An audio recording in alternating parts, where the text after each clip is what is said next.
Really interesting story, lots to talk about there, but we can't neglect the fact that Thursday, tomorrow, is going to be a pretty active day across our state in terms of thunderstorms. You were talking about a potential for a spin-up tornado, is that right? Yeah. Perimeters are there. We could have a tornado or two. It's possible. I say spin up because they're never really strong here in Maine, luckily, so that's the good part of it. So we're going to get to that because the heat is not going to be broken by it. Usually thunderstorms come through like that and it's like, boom, next day it's 75. Nice. Not this time. So we'll talk about that. It's 92 for a high in Portsmouth, 93 in Concord, 89 officially in Portland. Just came up short of the 90, so the heat wave is dead there. At least you need 3 days in a row of 90 or above. Not going to happen in Portland, will happen inland. Visible satellite, couple of clouds, had a couple of sprinkles, actually a downpour really quickly over southern Maine, but now the showers have died down. We thought there'd be an isolated chance. That's about it. Rest of tonight looks good. Quiet, partly cloudy to mostly clear, 70s most of the night, 60s eventually by early tomorrow morning. Some fog possible along the coastline.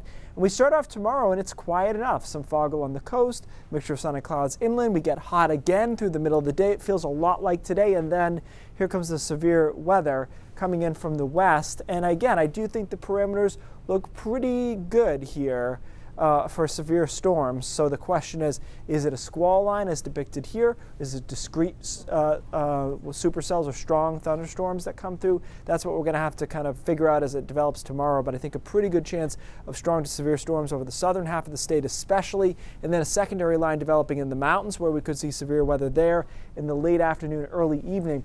As far as severe weather goes, this looks like it'll be pretty early in the day, it popping up and then dwindling by the evening, and then things settle down. Lower dew points Friday, you'll notice, won't help that much. Upper 80s, low 90s again by Friday afternoon. Storm Prediction Center has us in a level 2 risk here, which is a pretty decent risk for northern New England. They've shaded the coast down a little bit. I'm not sure I 100% agree. I think that there's a chance right down to the coast, including Portland here tomorrow afternoon, tomorrow night. Chances of rain way up through the middle of the day and then right back down. So the first half of the day, if you got something cooking, should be fine. After that, the story is the heat rolls on. Friday, Saturday, Sunday looks especially hot Sunday. These temperatures are honestly the middle ground between the models, with some models popping upper 90s to low 100 air temp, which is very, very hard to do in Maine.